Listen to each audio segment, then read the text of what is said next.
예, 예배란 무엇인가 다섯 번째 시간입니다. 자, 우리는 지금 시작하는 말, 의식적인 예배 행위가 매우 큰 비중을 차지하고 예배는 신앙을 전제하고 신앙은 예배를 수반한다. 자, 이런 내용이었습니다. 왜 예배란 무엇인가를 공부하게 된 계기는 말씀드렸습니다. 지금 이 시대가 너무 혼란스럽고 코로나 때문에 예배를 드려야 되느냐 드리지 않느냐. 자, 이 문제 때문에 우리가 예배가 무엇인지를 성경적인 근거를 통해서 한번 다뤄봐야겠다 생각해서 지금 이거를 공부하게 됐습니다. 그리고 예배의 두 번째, 그래서 예배의 그 단어의 뜻입니다. 낱말의 뜻을 살펴보니까 특정한 의식과 형식으로만 다른 것이 아니고 바로 노예가 주인을 섬긴다는 그런 뜻이 포함되어 있습니다. 바로 제바하라는 희생제사를 말하기 때문에 그 희생으로 완전히 노예가 주인을 섬기는 것처럼 완전히 희생이잖아요. 그죠? 그래서 이제 제바하라는 그 말 자체가 희생과 봉사라는 뜻이 담겨 있어가지고 바로 특정한 의식과 형식으로만 드리는 것이 아니고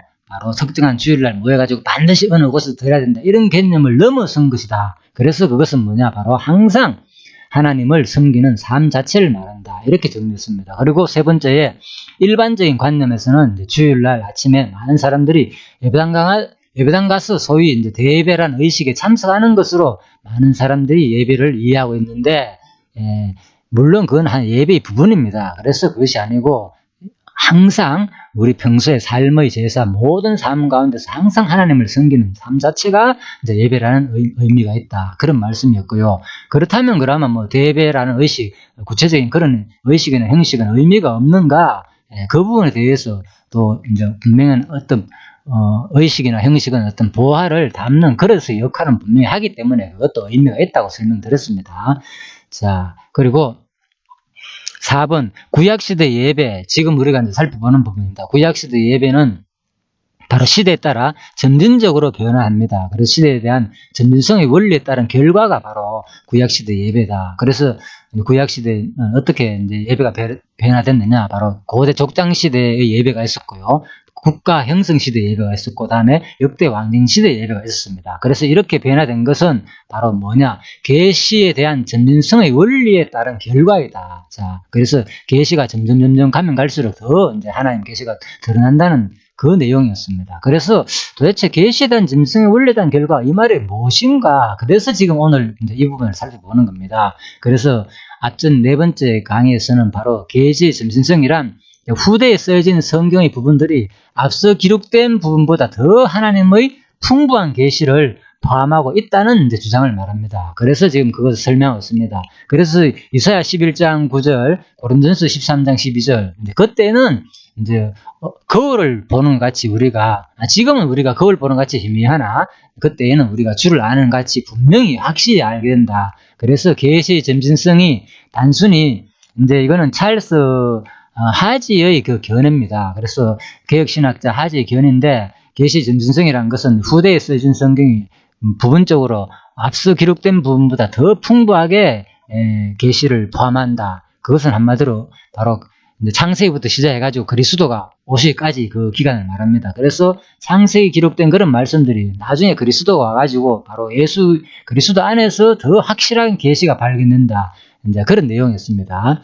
그래서 이제 제가 이 부분을 보면서 조금 뭔가 시간적으로 개념을 너무 축소한 부분이 아니냐. 물론 계시 전지성이 어떻게 예수 그리스도가 오시기까지만 계시가 완성된 건 아니잖아요. 그 이후에 신약 시대의 마지막 그 사도행전까지도 분명히 우리가 요한계시록까지도 뚜렷하게 이제 계시로서 완성되었잖아요. 그런 의미로 볼 때는 제가 좀 더 포괄적으로 이것은 국한시키면 안 되고 구약과 신약으로 계시 전문성을 국한시키면 안 되고 좀 더 포괄적으로 이것은 장차 하늘나라 가서 우리가 이 땅에서는 이제 육신을 입고 있기 때문에 하나님을 온전히 알 수 없고, 그렇지만은 바로 우리가 하늘나라 가면은 온전히 눈으로 보는 것처럼 하나님을 알 수 있다. 그래서 계시 점진성이란 이 단어 개념도 구약과 신약 이 시대에만 국한하지 말고 마지막 영원한 하늘나라까지 연결해야 된다. 그 부분을 지금 설명하고 있습니다. 그러다 보니까 또 생각하는 어떤 얘기들이, 그러면은 뭐 계시가 뭐 왔다 갔다 변하느냐 이렇게도 생각할 수 있는데, 그런 얘기를 하는 것이 아니고 이것은 시간적인 개념으로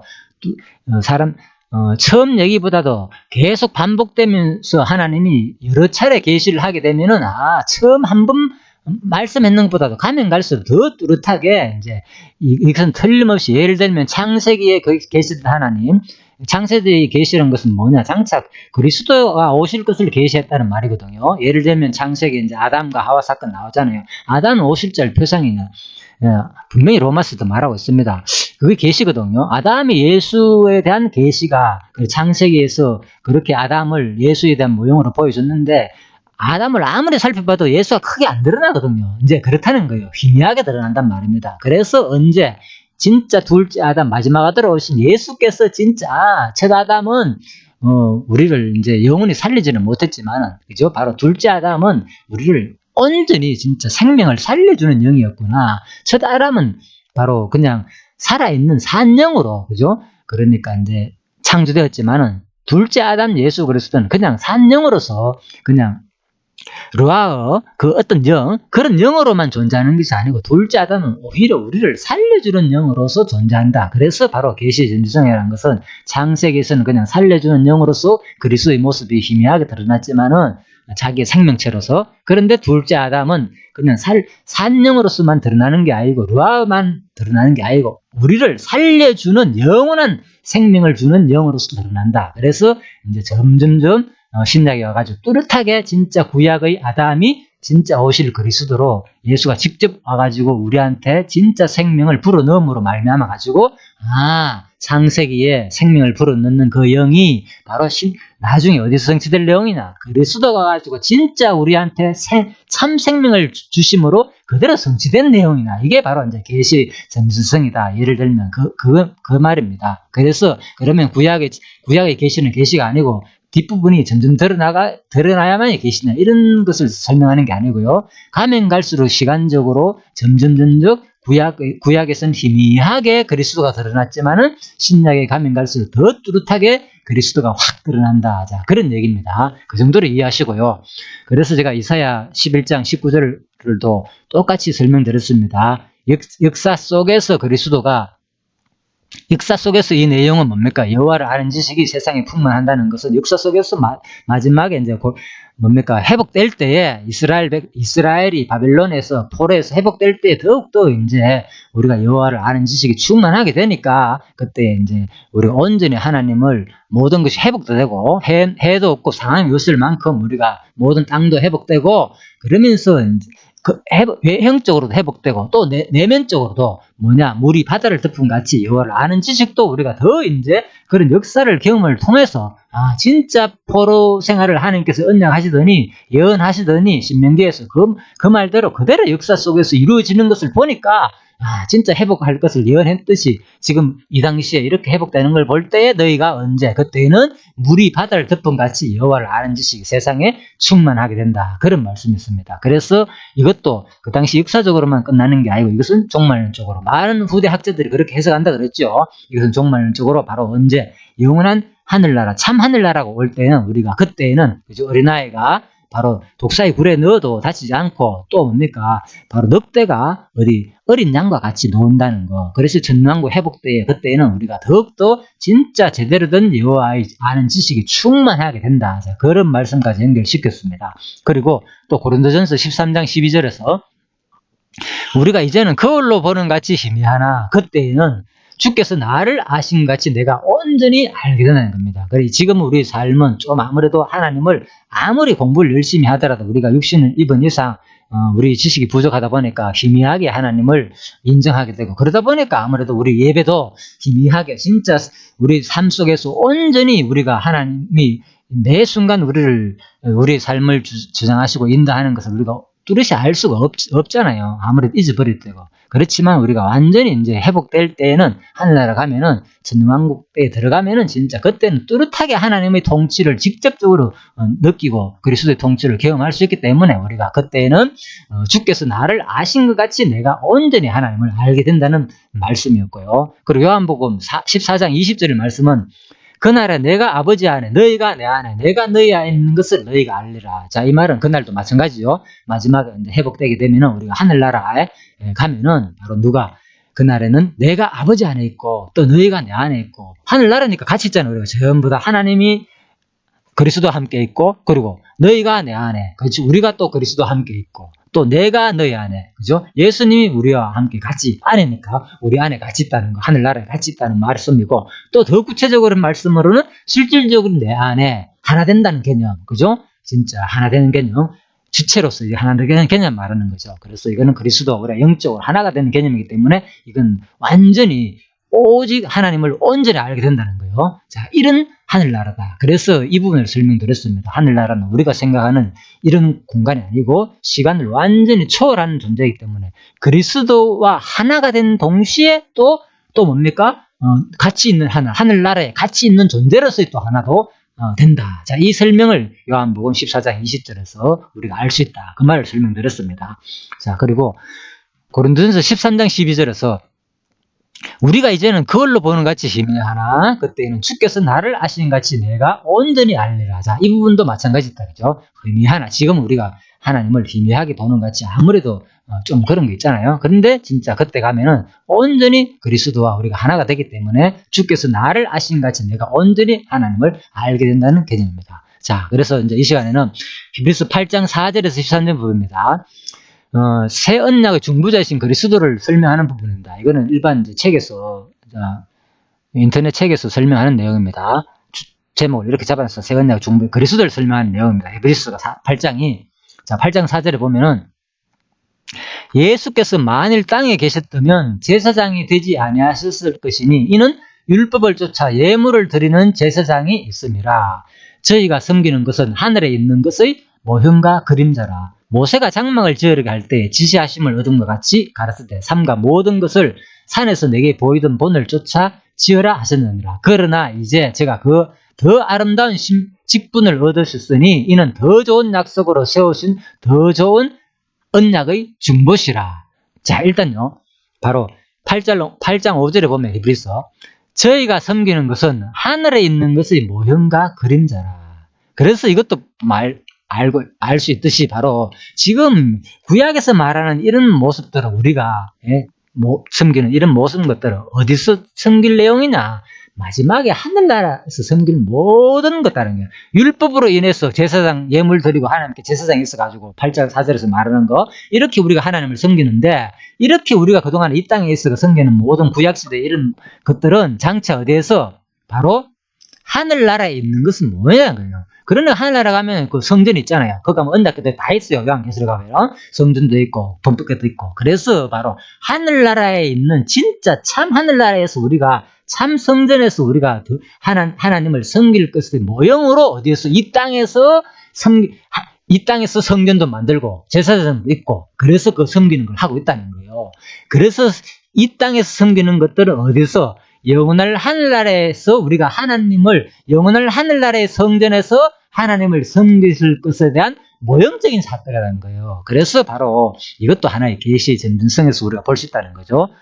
구약에서 이렇게 계시를 하나님을 섬기는 것들은 장차 어디서 우리가 영원을 하늘에서 영원히 하나님을 섬김으로 그때 뭡니까? 뚜렷이 확 드러난다는 거예요. 그래서 이 땅에서는 온전히 하나님을 섬기는 것이 완벽하게 드러나지 않지만은 부분적으로 듯하게 구약에서 보여줬지만은 진짜 우리가 하늘나라 가면 온전히 하나님을 섬기게 된다는 거죠. 자, 그 얘기입니다. 그리고 8장 7절 저 첫 언약이 무엄하였다면 둘째 것을 요구할 일이 없었으려니와. 보십시오. 이것도 그렇잖아요. 이 땅 것은 전부 다 흠이 다 있는 거예요. 뭐가 흠이 있느냐? 왕, 제사장, 선지자 다 흠 있는 사람이라는 거예요. 사람이 뭐가 흠 있느냐? 제사장도 흠 있죠. 분명히 죄 짓고. 그렇지만 영원한 하늘나라 가면은 흠 없는 온전한 그리스도가 바로 흠 없이 오실 그리스도를 모형적인 사건이었고, 그리고 흠 없이 그리스도로 오신 어린 양으로 와가지고 자기가 손수 어린 양이 돼가 피가 돼가지고 온전히 흠 없이 죄를 짓지 아니하시고 어디에 하늘나라에 들어졌잖아요. 그죠? 제물로 그걸 말하는 거고, 그리고 또 마지막에 그 흠 없는 것은 어디서 발견했냐? 마지막에 하늘나라 어린 양이 가가지고 온전히 우편 보좌에 앉으신 그분이 깨끗하게 흠 없는 분이 바로 영원히 또 하나님을 찬양할 내용이다. 우리와 같이, 그죠? 물론 예수님이 하나님을 찬양하는 건 아니지만, 그죠? 같은 개념이지만 그래도 아직 모든 것은 하나님을 찬양하는 개념 속에서는 같은 개념입니다. 그래서 바로 신약 시대 이 땅에서 있는 모든 것들은 흠 있다는 거예요. 제사장도 흠 있고, 다음에 통치자, 왕도 흠이 있고, 누구? 그 다음에 가르치는 선지자들도 다 흠이 있었잖아요. 이 땅의 모든 지도자들은. 그런데 이거는 뭐냐? 마지막 하늘나라에 가면 오직 흠없는 선지자, 왕, 제사장들인 그리스도가 모든 것을 통치하시고 다스릴 것을 모형적으로 보여준 사건들이 구약의 사건들이라는 거예요. 그래서 이것들도 어디서 온전히 확 드러나느냐? 계시의 점진성을 볼 때 이 땅에서는 온전히 우리가 이런 것을 통해서 완전히 하나님을 알 수 없지만 마지막에 하늘나라 가면은 진짜 우리가 영원히 하나님을 찬양하고 온전한 흠이 없는 그 삼재를 가지신 그리스도를 우리가 만나게 된다는 거예요. 자, 그래서 확실히 그때 되면 우리가 보고 직접 경험하게 되니까 만나고 하니까 우리가 확실히 하나님을 알 수 있다. 그래서 이것이 이제 계시의 점진성이다 이 말입니다. 자, 다음에 8장 8절 저희를 허물하여 일렀으되 주께서 가라사대 볼지어다 날이 이르리니 내가 이스라엘 집과 유다 집으로 새 언약을 세우리라. 그렇죠. 또 마찬가지죠. 지금 모든 구약의 언약들은 뭡니까? 뚜렷한 언약이 아닌 거예요. 뭔가 부족한 언약이에요. 그렇지만 마지막에 예수님이 이 땅에 오시가 우리한테 언약은 뭡니까? 온전한 언약이고, 그다음 유다 집으로 그리스도의 씨로 유다의 자손으로 오신 그리스도가 세우신 새 언약, 그죠? 그래서 우리가 바로 그 언약을 우리가 받는 거예요. 구약의 언약은 뭡니까? 우리를 죽이는 언약이지만은 바로 새 언약은 우리를 살리시는 언약이다. 그래서 이런 것들이 전부 다 언약도 마찬가지고 삼직도 마찬가지고 전부 다 이런 것이 마지막에 어디서 완성되느냐? 영원한 하늘나라에서 뚜렷하게 확 우리한테 보여준다는 거죠. 마지막 하늘나라 가면 그분을 우리가 만남으로 말미암아 가지고 자 8장 10절입니다. 그래서 주께서 가라사대 그날 후에 내가 이스라엘 집으로 세울 언약이 이것이니 내 법을 저희 생각에 두고 저희 마음에 이것을 기록하리라. 나는 저희에게 하나님이 되고 저희는 내 백성이 되리라. 그래서 이브리스 8장 10절 보면은 또 주께서 가라사대 예수님이 한 말이죠. 그날 후에 내가 이스라엘 세울 언약이 이것이니 내 법을 저희 마음에 저희 생각에 두고 저희 마음에 이것을 기록하리라. 그래서 바로 구약의 모든 것을 어디에 기록했다고요? 구약에는 말씀을 어디에 기록됐다고 표현되어 있습니까? 구약에서는 돌비에. 그렇죠. 예, 돌비에 기록됐다고 했잖아. 그런데 바로 예수님이 오시면은 바로 어디에 기록하냐? 이제는 내가 그날에는 그날 후에 내가 이스라엘 집으로 세울 언약이 이것이니 이제부터는 예수님이 한 말입니다. 어디에 기록하냐? 너희 마음에 두고 생각을 저희 마음에 이것을 기록하리라. 그래서 이게 점진적으로 구약에는 외형적으로 그 돌비에 기록되어 있고 그 기록된 것은 어디에 갇혔습니까? 언약에 갇혀가지고 우리가 제대로 우리가 공부할 수도 없고 제대로 모르잖아요. 또 우리가 끊임없이 사본을 통해서 읽고 반복하고 외워야 되고 읽어야 되지만은 근데 예수 그리스도께서 우리 마음속에 기록된 법은 뭡니까? 저절로 속에서 생각나게 한다는 거예요. 우리 마음속에 하나님께서 물론 그것은 뭡니까? 기록된 성경을 통해서 되겠죠. 그래서 그걸 배우고 익히게 하게 되면 우리 마음속에 하나님께서 그것을 마음에 두고 다음에 마음에 기록하여 생각나기도 한다는 겁니다. 그래서 이것이 차이가 납니다. 그래서 구약에는 흐릿하게 책에 기록되어 있지만 이것은 이제 뚜렷하게 너희 마음속에 기록됐다는 거예요. 이런 것들이 이제 계시의 뚜렷한 점진성으로 볼 수 있다. 그 말입니다. 자, 그리고 8장 11절 또 각각 자기 나라 사람과 각각 자기 형태를 가르쳐 이르기를 주를 알라 하지 아니할 것은 저희가 작은 자로부터 큰 자까지 다 나를 알미니라. 자, 이것도 마찬가지죠. 그죠? 각각 나라 사람과 각각 자기 형제를 가르쳐 이르기를 주 알라 할 필요도 없다는 거예요. 왜? 저희가 작은 자로부터 큰 자까지 다 나를 알게 되기 때문에. 왜? 누가 하기 때문에? 성령께서 하기 때문에. 그제? 저희 마음에 두고 우리 기록하게 하기 때문에, 깨닫게 하기 때문에 우리가 구체적으로 진짜 이렇게 하나님이 성령께서 오셔가지고 우리 마음속에 계시를 주게 되면 우리가 뚜렷하게 우리가 하나님을 큰 자부터 어린 자까지 구체적으로 하나님을 알게 된다는 말입니다. 그리고 8장 12절 내가 저희 불의를 긍휼히 여기고 저희 죄를 다시 기억하지 아니하리라 하셨느니라. 그래서 우리 죄를 기억하지 아니하시고 새 언약이라 말씀하셨으며 첫 것은 낡아지게 된 것이니 낡아지고 쇠하는 것은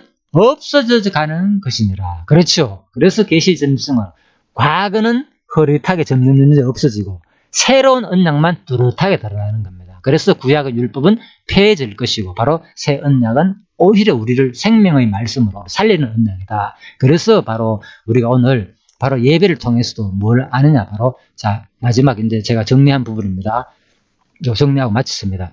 결국 계시의 점진성이란 후대에 써진 성경의 부분들이 앞서 기록된 부분보다 더 하나님의 풍부한 계시를 포함하고 있다고 주장하는 기독교의 개념으로 궁극적 하나님 계시는 복음서에 계시된 예수 그리스도 안에서 발견되어 이해된다. 자, 이건 찰사에서 견도로 정리해 본 거고요. 그리고 강론집 마지막에 이제 일단 계시 점성을 설명한 건 없었습니다. 강론집에. 강론집이 아니고 이제 무엇인가 책에. 그래서 이제 제가 그냥 조금 참고로 이제 말씀드리는 겁니다.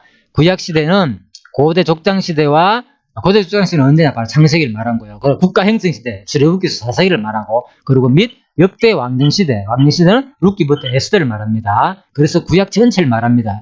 역사서 전체를. 그래서 등으로 크게 분류된다. 그런데 그 시대에 따라 예배의 형태가 점진적으로 이제 변화를 보인다는 거예요. 점진적으로 변화를 보이는 그 과정은 다음 시간에 하고요. 일단 오늘은 이제 이 계시의 점진성에 대해서 우리가 이렇게 살펴봤습니다. 계속 가면 갈수록 계시라는 것은 그냥 역사 속에서 이제 마지막 정리하고 마쳤습니다. 계시 점진성은 일단 찰스 하지의 견해에 의하면은 바로 창세기부터 어디까지 창세기에 계시된 그 그리스도의 계시가 어디서 마지막에 복음서에서 뚜렷이 이제 그리스도가 성취함으로 발견된다고 설명했습니다. 그래서 제가 이 부분을 이렇게뿐만 아니고 마지막에 사도행전까지도 요한계시록까지도 더 뚜렷하게 또 성령 시대에 와가지고도 확 드러나고요. 계시가 진짜 구약의 모든 것이 그리스도가 성취했다는 것이 마지막 성령께서 와가지고 다시 한 번 더 또 가르침으로써 그리스도가 더 성취하심으로 뚜렷이 드러나고, 또 이것은 또 장차 마지막 하늘나라 가서 이 모든 과정들은 구약에 기록된 모든 것들, 구약의 왕, 제사장, 성지자, 성전,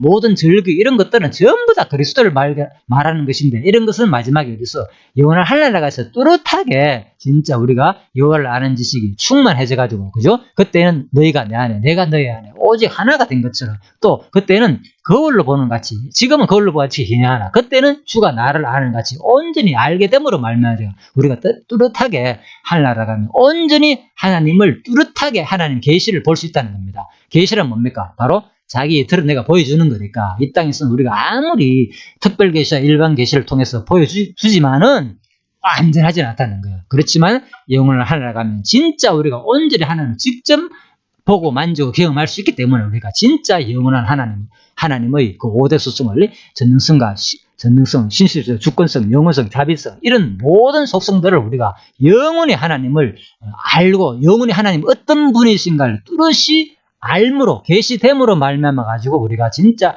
그 천국을 같이 누리면서 영원히 하나님을 찬양할 수 있는 여러분과 제가 되기를 오늘 계시 점진성을 통해서 우리가 예배란 무엇인가 가운데서 진짜 계시 점진성이 어떻게 지금 점점 시대에 따라 변해가느냐 이 과정 속에서 이 용어가 나와서 한번 살펴봤습니다. 그래서 마지막으로 끊임없이 이 공부를 통해서 이 땅에서만 우리가 하나님을 발견하고 온전히 예배를 드리는 건 끝나지 아니하고 마지막에 진짜 하나님을 제대로 배워가지고 진짜 하나님이 살아계시고 또 하나님이 이러한 5대 수성을 가지신 전능하신 능력을 가지신 분이라는 것을 확정하고 우리가 마지막 하늘나라 가지고 진짜 온전히 하나님을 찬양할 수 있는 여러분과 제가 되기를 간절히 바라고요.